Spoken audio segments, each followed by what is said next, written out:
So I got to know, you got this story behind, cigars. We fired one out right as we got the show started, right?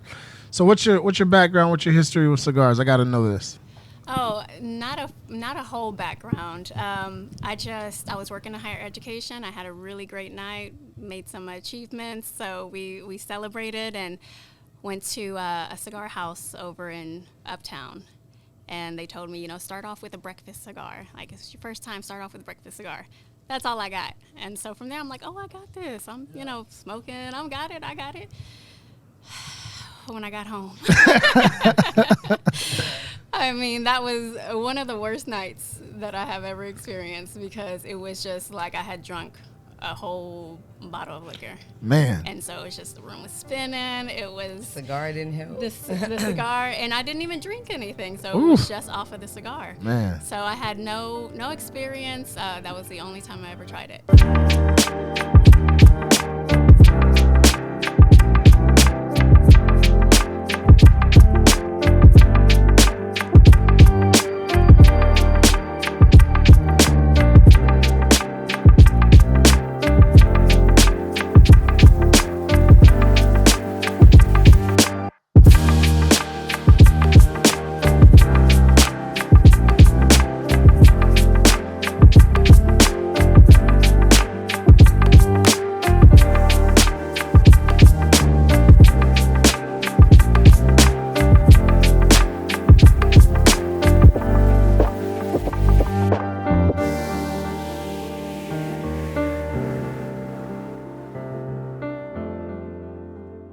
Welcome back to the Vision Lab podcast. I'm your host, Ryan Cuffey, alongside my co-host, Mr. Ryan Mosley. The Vision Lab is the official growth mindset podcast for all visionaries worldwide. And we got to show mad love to the cigar community. It's here in the lab where we uncover people's visions and dreams and how those dreams actually come into reality. Folks, it's all about tapping into and becoming the absolute best versions of ourselves through self-discovery, self-examination, and self-actualization. Well, I'm excited about today, bro. Who we got on the show? Today's guests are natives of Mexico and Puerto Rico. They are the owners of Next Gen Tax and Financial Services here in DFW. Please welcome Vita, Vasquez, and Aileen Pesante to the Vision Lab podcast. What's happening? What up? Thank you for inviting. So, we just finished at the time of this recording, right? We just finished tax season, but a lot of people don't realize that taxes go all year round, right? But before we get into all that, you both have some amazing, amazing stories. Both of you guys are beautiful. Both of you guys are young, fiery, and just have this, wonderful, wonderful personality. Who is Vita? Vita Vasquez, Vita Credit Queen. That's my company. Yep. Okay, and how'd you get involved in credit repair and taxes and the financial game? Yeah, so I was born and raised in Dallas, Texas, Triple D. Yeah, 214. My dad was a drug dealer and my mom was a single mother. So when I came home, I got sentenced to a long bid, and I came home. I couldn't even get an apartment because I didn't know anything about credit. Wait a minute. You just you're not. Or you asked me. What you're not gonna do is just breeze right on by that. So let's pause, hit that rewind button. Yeah. When you came home, so how did you go away from home to begin with? Yeah, so, I was a black sheep of the family. I went to community college, and I enrolled myself in UTD. But my dad was a hustler by trade, and so that's just what I knew. And even though I was working for a multi-million-dollar company, my mentor, Dr. Johnny Lee White, what's up? Shout out to you. He gave me an opportunity to mentor me. He's the #1 neurosurgeon in DFW, the only black neurosurgeon in DFW. He graduated from Harvard, Duke, and SMU, summa cum laude. And he gave me a, 6-figure education, but it's just so happy, I was still doing what I was doing on the side. And so I ended up getting arrested on a federal drug charge, a huge conspiracy. And then I came home, almost a decade later. And wow. And that's how I ended up doing credit, because I couldn't get an apartment or anything. My dad just buy everything cash. I bought my house cash, my car cash. So I was like, what's your credit score to get an apartment? I'm like, what is that, And so I tried to do my own credit and then tried other things, and it didn't work. So I just did it myself, like I always am. And then eventually figuring things out, I ended up doing for myself and others. And 5,000 clients later and 3.5 million later, you know, I have a very well successful company, help people throughout the United States, you know, had marketing campaigns with Univision, NFL, OSA, Odigazua. Shout out to you, OSA, what's up? With, you know, tight end for the Dallas Cowboys. And that's just my thing is just to, you know, give that financial literacy to Black and Brown, doing financial literacy classes for, you know, people in DISD, where it's most needed, which is all the, you know, schools where I grew up in the hood. Yeah. And so that's how I started doing it. So that's first of all, it's an amazing story. Yeah. I want to go back, you know, when you were serving time, and you said about 10 years. Yeah, short of 10. That's a pretty extensive time. Mm-hmm. Talk to me about how you're able to, because this is a growth mindset show, right? Right. You know, 10-year bid that's a decade. Mm-hmm. You know what I mean? Quarter of our life is gone. For sure. How are you able to mentally stay astute? Shout out to OG. You know, stay astute with and sharp and keep your mind on what you want to accomplish, you know, whenever your time is up. Yeah, so I mean, in federal prison it's different, you know. Nonviolent drug federal crimes have changed since I've been away. So now I feel like it's a lot better. They don't give you as much time anymore. But when you're Hispanic, they obviously groom you as a career criminal. And so for us, it's like they just see us like as cartel, or, you know, this is what we're due. And so they always give us a maximum time. I didn't have a misdemeanor before I got locked up, but it didn't matter. And so, you know, it's like 1% of people who go to trial win. And the others, you know, so it's like you can sign for 10 or you can go to trial and get 25 to life. So I signed for my 10, like, you know what I'm supposed to do. But there's so many Black and brown people locked up for nothing, you know. There's people in my conspiracy that didn't do anything, but you got to sign for the 10. So I felt like I was lucky to get the 10. And, you know, you get shipped. So in federal prison, you can go anywhere. For men to do time in federal I think it's like easier. For women, you know, we're emotional creatures. And so it's a lot. It's like every day it's a fight for your life. You have, you know, guards that are, you know, going to rape you, assault you, or try to, you know, work you. There's a lot of drugs and things like that involved in there. So no matter whatever federal prison you go to, it's always a Hispanic people that run the prisons, because we always have access to drugs, and drugs rule everything. And so guards, even there, you know, are on inmates' payroll.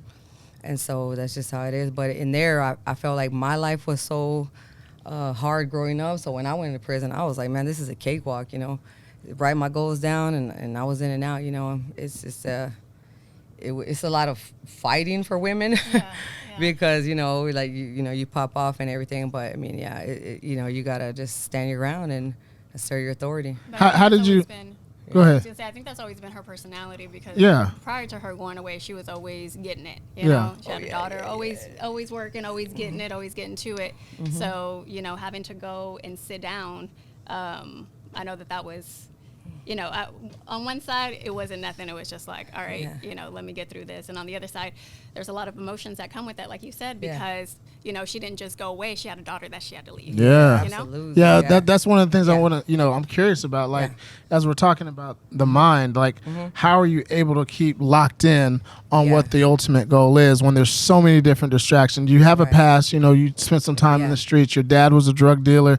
You know, like, you got to pass. It is what it is, right? But how are you able to get locked in knowing I got my baby girl and I got to stay, for the most part, clean to get out? Yeah. Yeah, well, you know, that was a difficult part about it. If I didn't have my daughter, I could have done 25 or 30 years. But since I had her, you know, it was really, really difficult. It's mostly normal for the men to go away, and the mama takes him or takes the kids to visit him or whatever. So for me, that was very difficult, because no one wanted to help me with my daughter. And so she was kind of like displaced. So I just made it in my mind that I do my time, come home, and get back to her. So as soon as I got out, you know, I got 2 jobs, brought it with me, you know, and ever since we've been elevating. But it was very, very difficult. She didn't know who I was when I came home. But I'm like, you know what, I'm your mom, I'm here, and I'm going to show you who I am. And, you know, now she makes straight A's. We're living in a 6-bedroom house. You know, she goes to good school. She has no, it was difficult, though, at first. You know, it took her a while to get used to me. I have to ask, because you know we've interviewed a gentleman on this show who's still serving a 75-year sentence. Yeah. There's a lot of I shouldn't say downtime. There's a lot of time by yourself in prison, right? Yep. What does it look like when you make the decision, like, okay, Vita, like I'm going to serve my close to 10 years, but this is, like you said, I wrote down my goals. Is this just a random night where you're just like, man, like I'm really here, like I got to do something? Like, what did that look like when you decided, okay, when I do get back on the ground, this is what we're going to do? To be honest with you, it really didn't happen until I was about to get released. My oldest brother, he raised me, and so he got killed upon his release. So me and my brothers were all incarcerated at the same time. And so my oldest brother was killed 2 or 3 years before I was about to get out. And so he took custody of my daughter. And so when I found out he got killed, I kind of like popped off, and I was in solitary for like a year and a half. And so in solitary, I was like, I'm in a prison, and so I need to like get it together, My brother, her husband, is like, what are you doing? You need to change, And tap in. Yeah, you gotta find a source. So I was like, you know what? I can't do this. I got to go home. And then so at that point, I was like, you know what? I got to find something to do. I'm going to get this, that, get into with my daughter, get my money right, not sell drugs anymore. And that's what I did. And so, it just, from one thing to another, everything just aligned for me, God's grace. What was the biggest change from a societal standpoint that registered with you once you got back out? Oh man, social media, phones. When I came home, we didn't have. When I went away, we didn't have smartphones, and so I was in a Greyhound station in Missouri, and I was like, I couldn't. The payphones didn't work, so I said, "Hey, can I use your phone?" This guy's like, "Yeah, here." And so I got the phone, and I didn't know how to use it, and so I kind of got emotional. He's like, I said, "I don't know how to use this phone, sir." He's like, "Where are you from? What's wrong with you?" And I was like, "Can you just dial this number for me?" And so so I didn't know how to use a smartphone, you know what I mean? And so for that, and then social media, and I was like, people were like, she made my profile for me on Snapchat and Facebook, and then so I'm getting DMs, and I'm like, what is this? How do I respond? Like, and then also just coming back into, I remember, you just being home for a little bit. It's like, I need some clothes. We went to the mall, and you could just see her face, like the overwhelming feeling of just being back in a crowd and just having so many people around you and so many choices. Choices. Yeah, the Yeah. choices, like you have a choice of what to eat, what to wear, when you can sleep. And so that was a lot for me, Yeah. I was like, wow, now I got choices, now I have freedom. Or social media is crazy. Yeah, for sure. I can only imagine, a quarter of your life gone away, like the world changing, especially with technology and the speed in which it, things happen. And it was like this one way when you went in, and you're like, the hell is this now? You know what I'm saying? It's weird. So I respect it. Aileen, I want to tap in with you for a second here. Let's, we started the show off you kind of personal anecdote, laughing a little bit about cigars, but give us some background on who you are and kind of how you got involved in taxes and the financial space. Yeah, absolutely. Well, again, I'm Aileen Pesante. I was born in Puerto Rico, raised part of my life in Kansas, Topeka, Kansas. Shout out to everybody who's still in Kansas. And then we moved here to Texas. It's so funny. All the Puerto Ricans are gone from Kansas they now. They truly, everyone, I would always, every time I would say I came from Kansas, people would just stop. Like, how did you get there? It was my mom had 5 kids. I'm the youngest of 5. And at that time, she left my dad. And she's like, I'm out. And so she took her 5 kids, and the only person she knew lived in Kansas. And that's where she landed. We landed in the Deer Creek projects in Topeka, Kansas. And then my dad followed her. And he's like, all right, I'm going to get my shit together. And he came, and he, ever since, he just, came from a very, very poor background, not just poor financially, but poor in regards to education. And so from a very, very young age, I knew we don't have a lot. I remember being 6, 7 years old and just knowing, like, this ain't right. Yeah. This just isn't right. And I remember having dreams, like, and waking up from my dreams and going, I got the idea.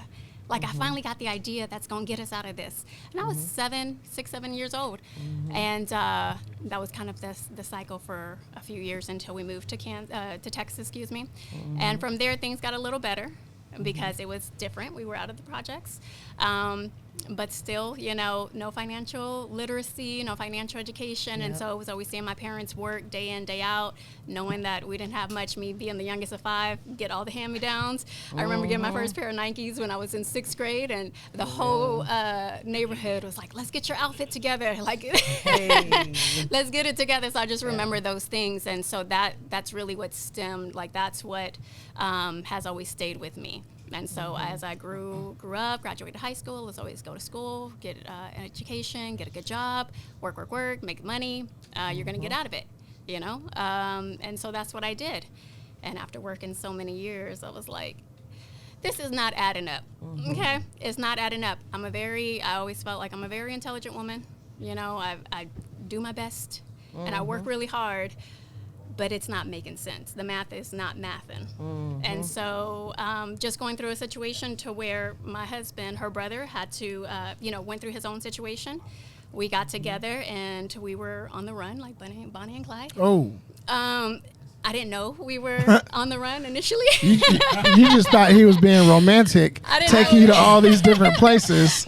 We get to go to this city. My husband is one of the most humblest, kind-hearted people you'll ever meet in your entire life. Like, you meet that man and it's just like his energy just speaks for itself. But even the best people fall into situations that, you know, just creep up on you. And, he had to go ahead and take care of his responsibilities. There's some things when he was young and it caught up to him when he got a little older.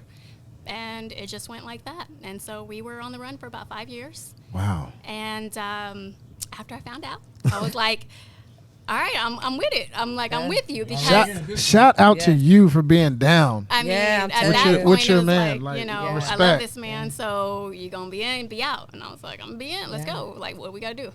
And by yourself, yeah, we're about, you know, that's just what it was. And you know, that entire time, you know, when you go through situations like that in your life, you lose yourself, but then you find other parts of yourself. That's right. Yeah, but you know, fast forward, he had to go away. So it went from us being together. We had a little girl. She was about 2 at the time. And just one day, U.S. Marshals came and knocked on the door, picked him up. And I became a single mom that day. And Where's Waldo? Where's Waldo? Exactly. It was literally weeks before, like, the statute of limitation. So it was like, I want to say maybe 5 weeks. And we weren't even thinking that because at this point, we've just been living life. Taking a deep breath. We were taking it, you know, no, we hadn't even, you know, we weren't counting the time. We were just living life, trying to stay under the radar. And that happened. And so it went from, you know, one day to the next. So I was like, okay. At that time, I was working as a paralegal at a law firm and not making any money. Again, it wasn't adding up. How am I, a smart woman, working at a law firm? I still am not making any money. And I got a daughter to raise. I got to figure it out, you know? So I had a really, really good friend that just came to me one day, and it was before tax season, and he's like, you want to make some extra money? And I was like, yeah, what do I got to do? He's like, you want to do some taxes? I said, I don't know a thing about taxes. Don't worry about it, we'll teach you. So it started off as a tax preparer, just learning the system. And from there, that little side hustle for the next few years turned into, okay, hold on, I don't like working for anybody. I do really well working for somebody, but I don't like working for anybody. I want my time. And I need to switch to this business mindset because at this point, I'm working. I'm making some extra money, but I'm still working every day. I'm still having to get up and work for somebody and do something that I don't want to do. And it just switched after a few years. I started one little beauty business that kind of started taking off and then kind of stopped that, and then the pandemic hit and it switched from, well, don't do this as a side hustle, you got to be an owner. You got to change that mindset. You go from operator to owner. I got to go from operator to owner. And so I just put my head down. I was like, all right, let me figure this out. So you kind of open the door and I'll walk through it, right? Vita, you've got anybody does the research, you know, Vita the credit queen, like taxes, all that. So how did you two come together and decide to form Voltron? And I have a follow-up to that. So, you know, I made a lot of try to, you know, collaborate with different people that do taxes. Like, hey, you do taxes, you know, incorporate this service into your customer base, you know. And then those people were either preoccupied with other things, or they were just lazy, or they just didn't want to put in the work. And so I was like, man, what am I doing with all these people? And so I'm like, my sister-in-law does taxes. She's a tax pro, and all of my clients, I send them to her, nationwide. And so I'm like, I was today years old. We should have been doing this a long time ago. Yeah, I'm like, what are we doing? She's building, she's doing her thing, she's focused on what she's, trying to create. I'm, head down. I'm very, I can be extroverted, but I'm a very introverted person. I can be. I'm just comfortable like that. Yeah. And so for me, it's just putting my head down. All of my clientele is referral based. I don't do a lot of marketing. I don't do any of that. And so I think we just both had our focus. Yeah. And we're trying to really build and scale our own thing. And then it was just like, keep it in the family, like Jewish people, keep it Right. within You their gotta keep- culture. You just Exactly. you guys looked at each other one day and were like, why are we not doing business Yeah, together? why are we not? why yeah. are we not? Exactly. And it was just like, all right, we could have done this a long time ago. But Amen. All right, so But- so this being the Vision Lab, and you guys have this light bulb moment, like, oh, we should be doing this together. And obviously, there's an entrepreneurial undercurrent to our show. Talk to the visionaries what it looks like to actually form a partnership. And you said before we start recording, like, we got to make sure paperwork's in order. Talk to our visionaries who are like, oh, you know what, I should partner up with my friend on this, but talk to them about the process in regards to partnering up from a legal standpoint. And then I'm sure you guys had to talk like, okay, look, I'm going to do this, you're going to do this, and like just how to literally put together an efficient and a profitable partnership. It's one thing to say like, okay, we're just going to work together, but it's different to say, hey, we're on paper together, like we're in bed together from a business standpoint, and we're responsible for how this thing goes. Yeah, I mean, I think for me, initially it started like my financials wasn't looking right, and so a couple of people I was involved in, I felt like, we're dipping and dabbing in my things, and so it's like I got to get out of that street mentality, like in the streets, for less. And so she's like, nah, don't do that, like you just gotta, yeah. So we're she's not like, doing that no more. yeah, and so I'm like, what, it's a lesson learned. So now I know I have my financials in order, because I can bring the business, but you don't have your financials in order and know what you're making and what it costs and profits and losses. And so that was a huge lesson for me, and that's what she's really strong in.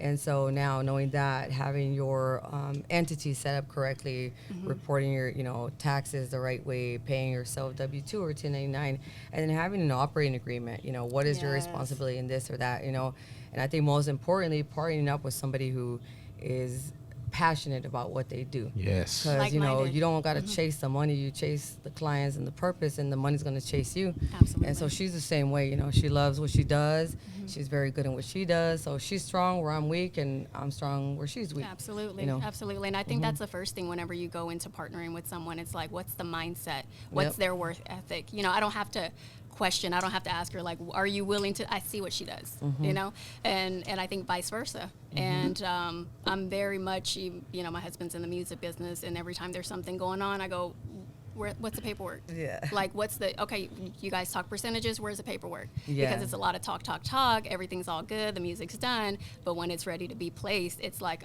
everybody has a different thought process on what percentages or who did what. Right. So I'm very, like, for just at the very beginning, Like, I she's like on clarity. it. Like, I like she transparency. got my brother's bag. Like, she's on. Yeah. Yeah, so it's just, so when we decided to partner, it's like everything's clear, like I handle all of the financials. She knows her financials.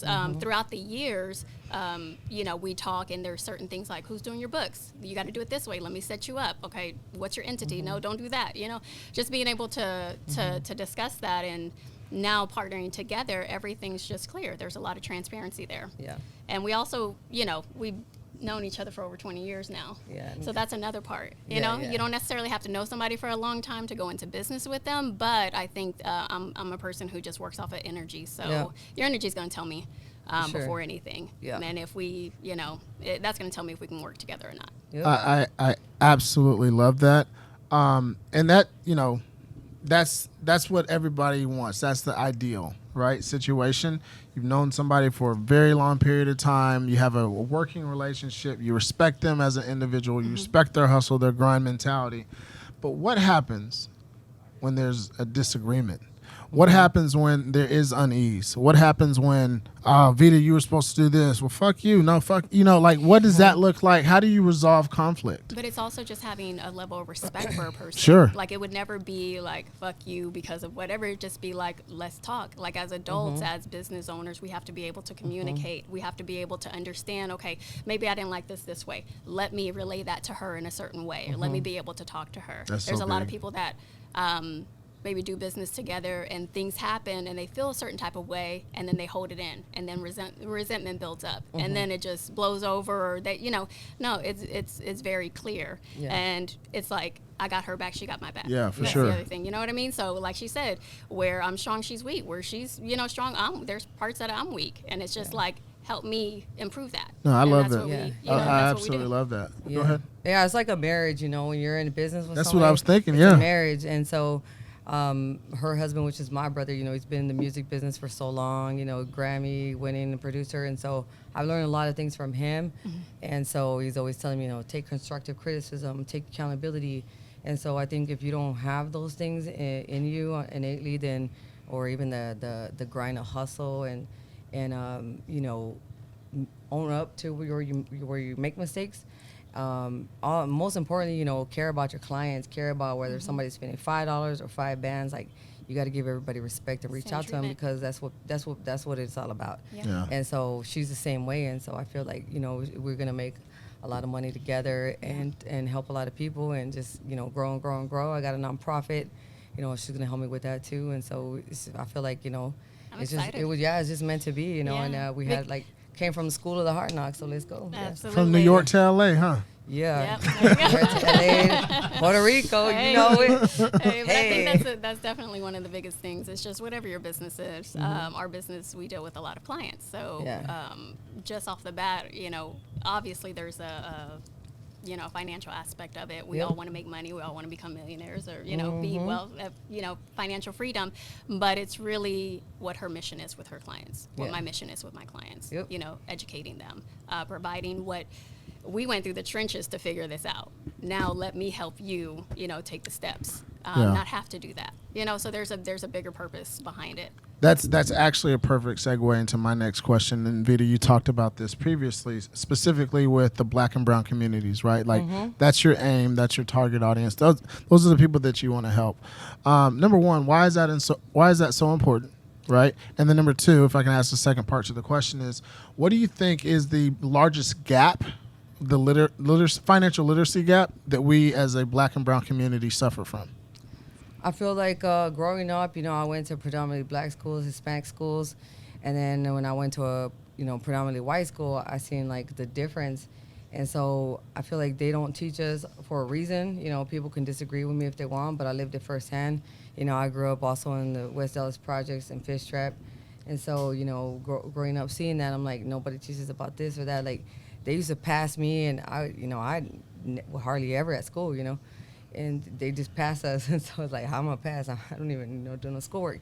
And so now I feel like when I went to a predominantly white school, I'm like, wow, those were my best customers.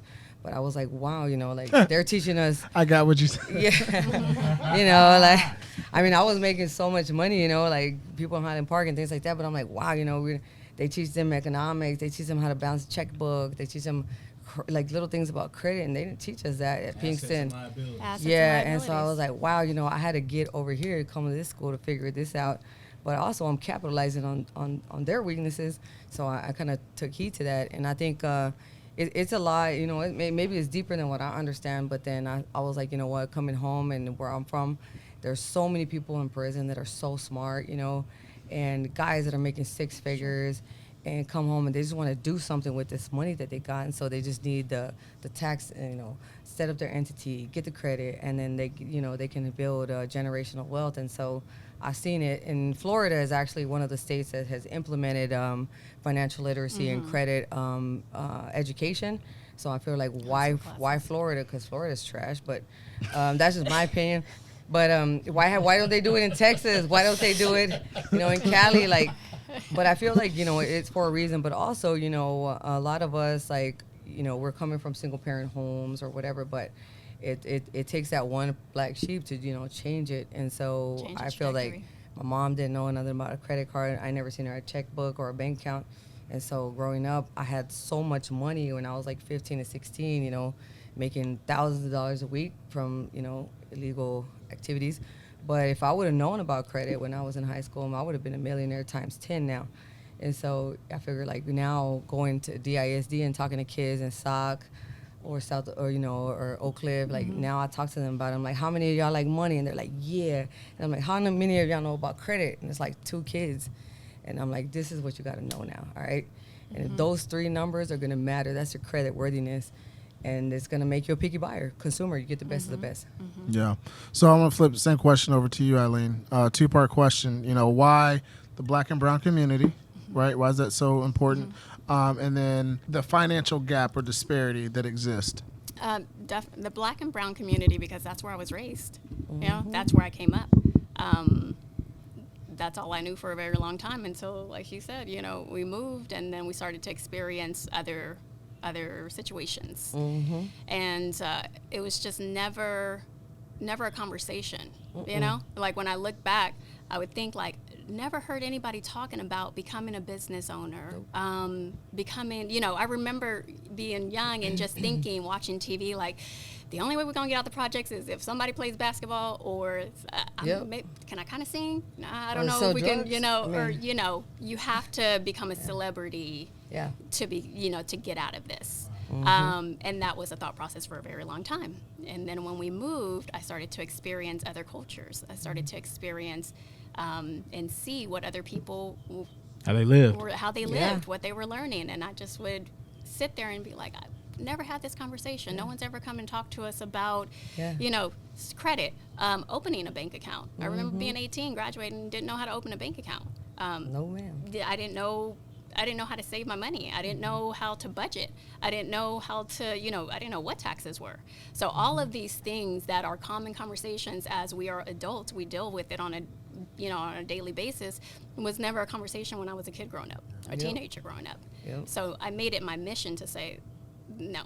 My daughter is, when she leaves this house, at whatever age she decides to leave this house, she's going to know this like the back of her hand. This is going to be second nature to her. Amen. She's going to know what it is to be an employee and get paid. She's my employee right now.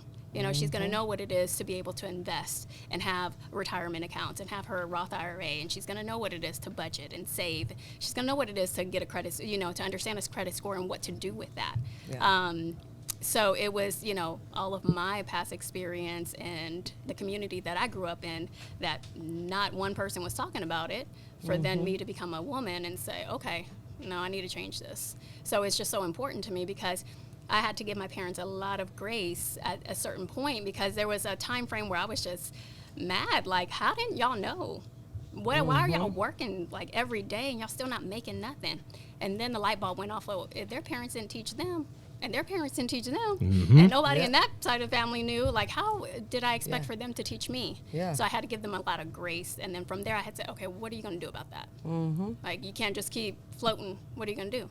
So I took in my mission to learn, to research, to go to school, to figure it out. And then now to turn around and say, okay, this is what this is. Let me pass it on. Give back. Let me give back. So, not just to my kids, but to my clients. When I'm everybody. talking to them, to their kids, just so that, you know, I have clients who have been in business for over 10, 20 years.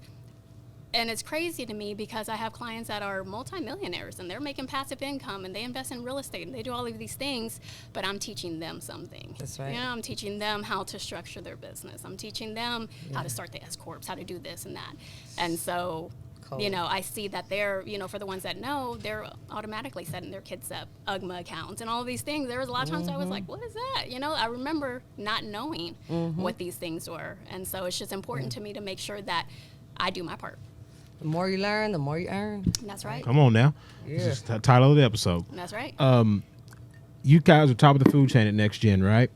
So what does the day-to-day look like for both of you? Like, you know, what times the day start? Is there a daily meeting between you two, or do y'all bring the staff in and say, "Hey, look, here's what has to get done today"? You know, obviously, you know, the daily service of clients is that y'all know that like the back of your hand. But what do you guys do specifically between the two of you to push things to the next level on a daily basis? Yeah, well, Eileen's an early bird. You know, she gets up 5 like a.m. at 5.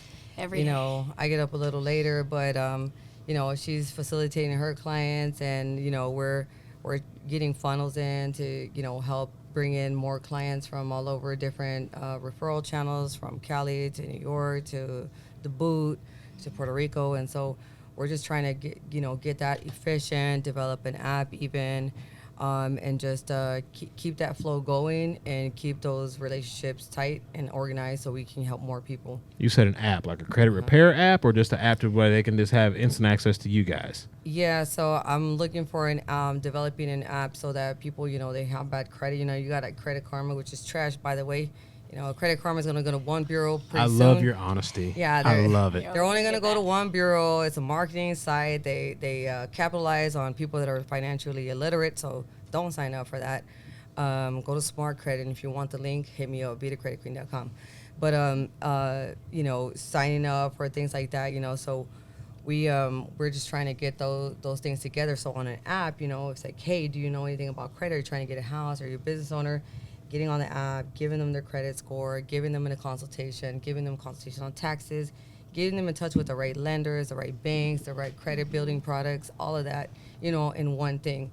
And I am going to do it, and y'all going to see pretty Absolutely. soon. So. And it's the same with taxes. It's just being able, with entrepreneurs, we're so busy, and the focus is always on what it is that we're doing to grow and build our business, that a lot of these things, especially financials, always get pushed to the side. Yeah. I get a lot of clients that, I'm catching them up from 6 years ago because I've been running my business, but I haven't filed my taxes. So just being able to have something in one place that tracks everything for you, that, lets you know what certain deductions you could qualify for. Everything is just in one place. She came up with her own software. Like, it's gonna be amazing. Like, I had a birthday party for my two sons, Zaire and Cassius, and she has her laptop in there. So we're like, there's never any days off. Like, I'm doing bookkeeping right now. Yeah, like there's never any days off when you want to do something and you out of your own business. Well, ever. Yeah. We talked about before we hit the record button, right? We're talking about it's cool now to say you're an entrepreneur. It's cool now, but like people don't understand. Like it ain't sweet. Like it's 24 hours. Like you're responsible for you. Like you get out what you put in. Yep. And to that point, like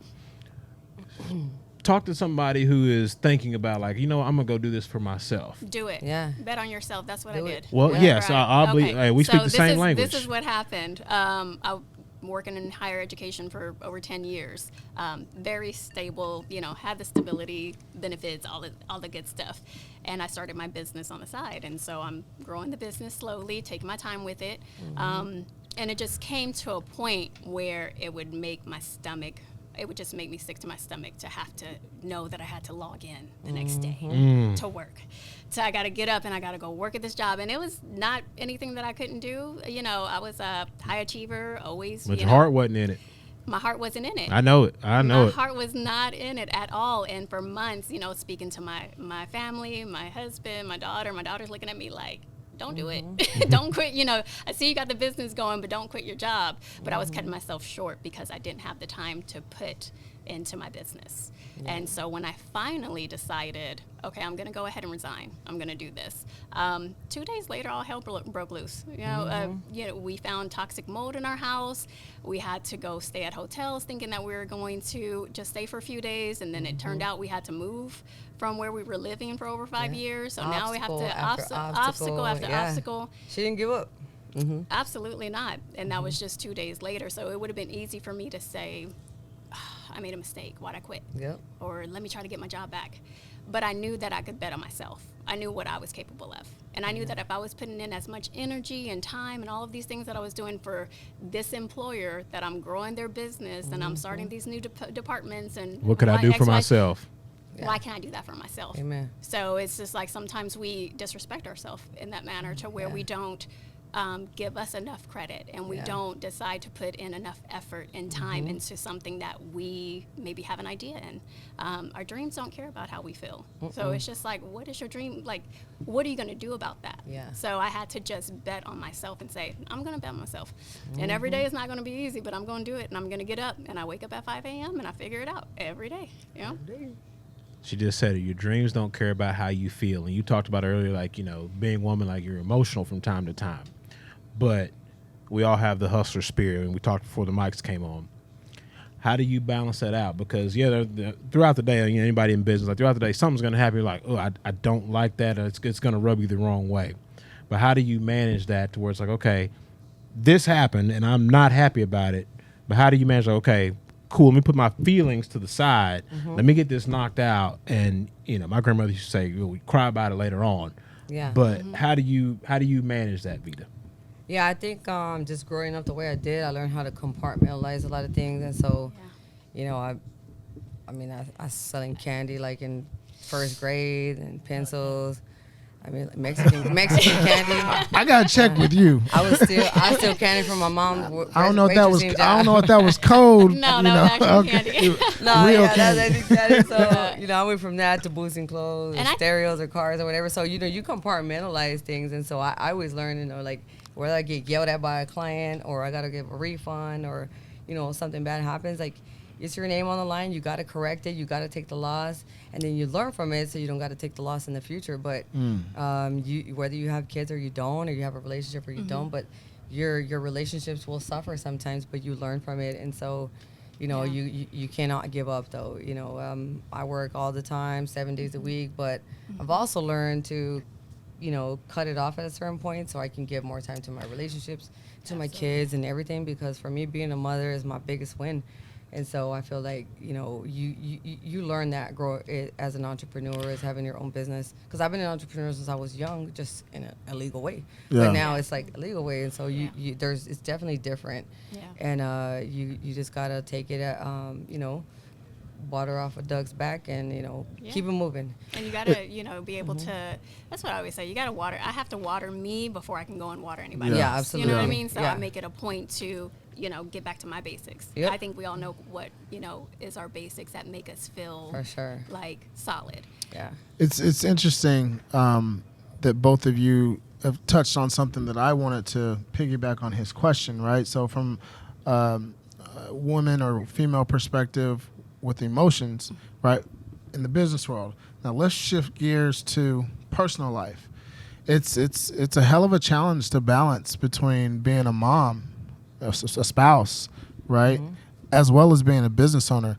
So Aileen, I mean, if you can kind of talk about that for a little bit. Yeah, absolutely. I have to say that I'm just in a super blessed position, but not to say that, my family is very, very supportive. And we're like, I don't know if we're a family, so we watched this movie called The Crudes, and I don't know if you've ever seen that, but we say that we're the Crudes all the time because we're always on top of each other, like we're always together. It was a mindset change for everyone because I remember just being in a specific tax season to where I was just working. My husband wasn't getting a lot of time. My girls weren't getting a lot of time. My eye was twitching. It just wasn't, it just wasn't the ideal situation. But we just had to sit down and talk. And we had to sit down and talk as a family and say, this is what's going on, this is what we're trying to do, and it's for a purpose. So let's make sure that, the little one doesn't really understand, but my oldest one does. And let's make sure that we're all on the same page. But I'm also going to make the effort to balance things out as much as possible. So I'm going to make the effort to not just work 24 hours a day, 7 days a week. I'm going to make the effort to say, okay, I'm shutting down today. Yeah. And you all being my clients, you're going to be okay. You have to. And I'm going to make time for my family. Yep. And I'm not going to answer your text messages after texting me at 2 a.m. about your taxes, or at 8 p.m. I'm not going to. I have to. It's balance and boundaries is what I always say. So it so turn to that. I say that all the time. It has to be balance and boundaries if we're going to be okay in the household. If my clients are going to be okay, because if my head is going to explode, I'm not going to be able to do your taxes right. Yeah. I'm not going to be able to give you as much as I can if I don't feed myself first. Yeah. So I just get back to my basics, and I make sure that I tap in with my family. We talk all the time. We're, we try to be on the same page all the time. When we do have disagreements, we don't let it, like now, it's like, let's sit down and talk now. Let's figure it out. Yeah. Let's move forward. Now, also getting my kids to understand, Mommy has to work. My little one's like, I want to play. Okay. Let me finish this, and what I have also started to do is bringing my kids in. So I'll bring my little one in and say, okay, type this, type that, teaching her bookkeeping, because the goal is to hire your kids if you got them. My tax daughter. Write-off. Yeah. Tax right. Yeah, my daughter. $12,000 a year, right? It's 13,885. Yeah. So it went up. Yeah, so it went up. It increased this year, $13,850. If you didn't know. But just kind of involving them. So when I'm working in my home office and I'm not out, at my office, my daughter yesterday morning, the day before, she was before school doing bookkeeping. Yeah. I have a little picture, a little boomerang, and she's like, "Mommy, can I do more? Like, when I get home from, she texts me, when I get home from school, can I do more bookkeeping?" Yep. Absolutely. Yeah. My little one, what can I help you with? Oh, is that real difficult? Okay. Just really getting them involved. And my husband is amazing. He knows what it is. Like, he knows me to a T. So when he sees it in my face, like, okay, you focus. I got it. I'm cooking. Yeah. He's cooking. He's cleaning. He's getting the girls together. Yep. He's doing X, Y, and Z. What can I do to support you? Yeah. And that's what he asks. And then I make sure that I make that time for him. What can I do in reverse to support you? So it's just it's not just Aileen running a business. And when does it ever become, or do you ever get time just for you? Absolutely. I make it a point. I don't. And that's you have to. I make it a point, and it can be something as small as, to be quite honest, I was super exhausted today. So before coming here, I was like, let me jump in the shower, and I do my shower meditation, and I was like, let me shake off the, hundreds of things that I still have to do and switch my focus. So let me go do that. So I do little things. I love like meditating. I love praying. I love just being at peace, being by myself. Too, yeah. And so I make sure that I do. I love nature, so I'll go. For a walk, I want to see the lake, whatever it may be, and that allows me to ground myself. Yeah. So I'm a Virgo and I'm an empath. Yeah, so I have to ground myself a lot. Okay. For me, it's different because I was a single mother, with my kids, and so I don't have a coach to back me up and cook. So I'm doing everything by myself. Everything.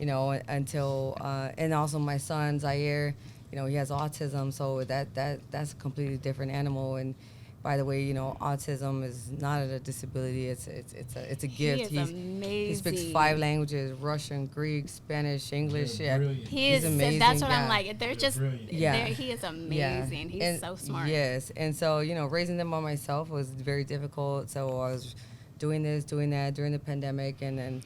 It's not easy. And so as a single mother or a single father, if you're ever out there, it's going to get tough, but just keep going because your kids are noticing that, and just always try to give them time and attention. So, and man, you do an amazing job for like everything that you be doing. We got Superwoman and Wonder Woman in the building tonight. We do our thing, but she's an amazing mom. The Latin version, of course. The Latin version, the Latinas. Yeah.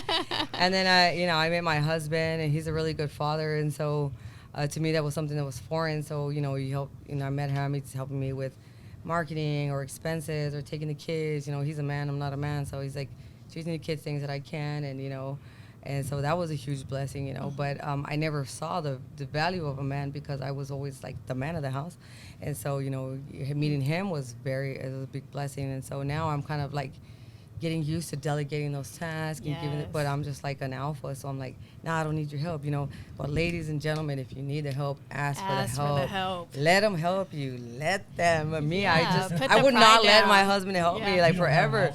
I wouldn't. I'm like, I got it. And then you burn out. You burn out. So now I'm like, nope.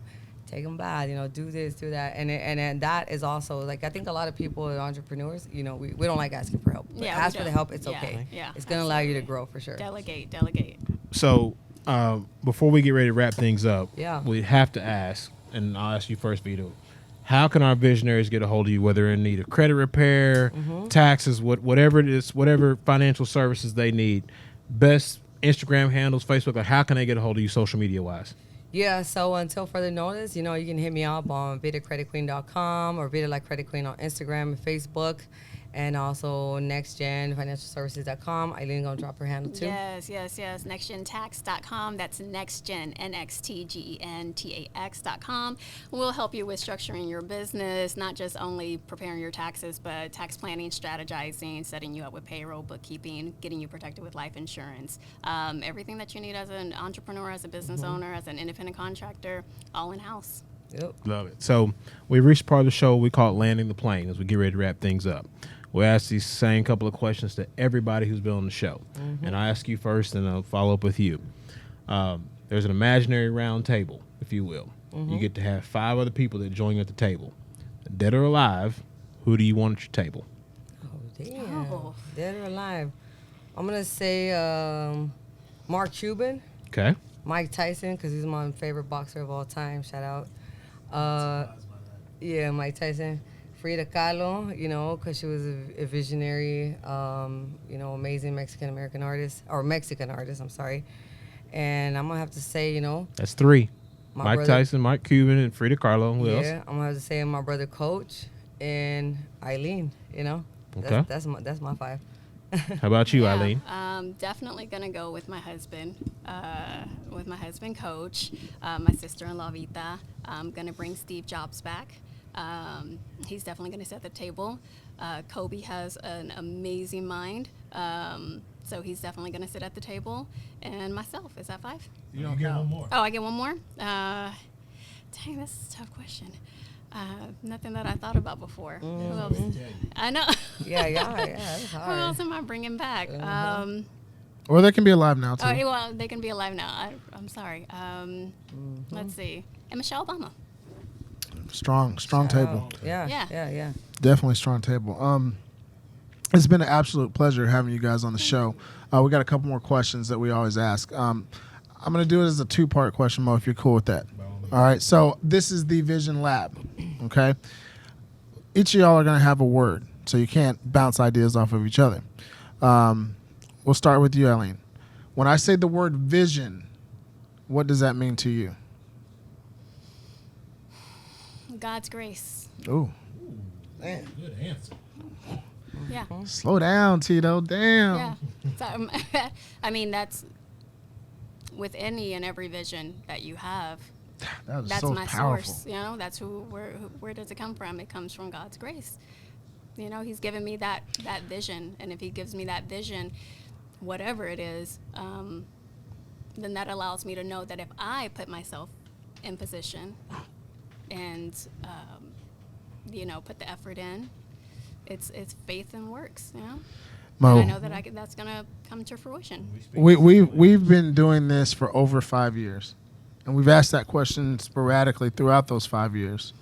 That is the single most fire answer we have ever heard. Yeah, Salud. for real.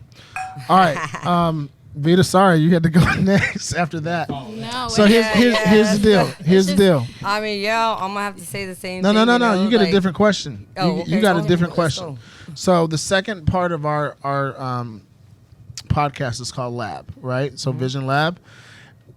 When I say the word lab, what does that mean to you? Let me see. I'm going to have to say, you know, creating a niche where, you know, no one else has thought of it, like cooking something up and giving the people something they've never seen before. So, you know, remixing it and coming up with a new recipe and giving people something that they need, that they didn't know that they want, but they didn't know they needed. So for me, that's what it's about. That's a fantastic answer, and that's really what the lab is, right? So a lot of people are like, well, how'd y'all come up with the name? And, you know, never would have said God's grace. So that's an amazing answer. But, you know, having the vision, the foresight to see something, right? We want to empower people to become the best versions of themselves. And then the second part of that word lab, meaning like at some point you gotta stop everything, right? You got to get locked in. You got to be 10 toes down in whatever your hustle, your grind, your vision is, right? And so, you know, there's just that space where I got to go to work. You know, I'm cooking it up, no pun intended.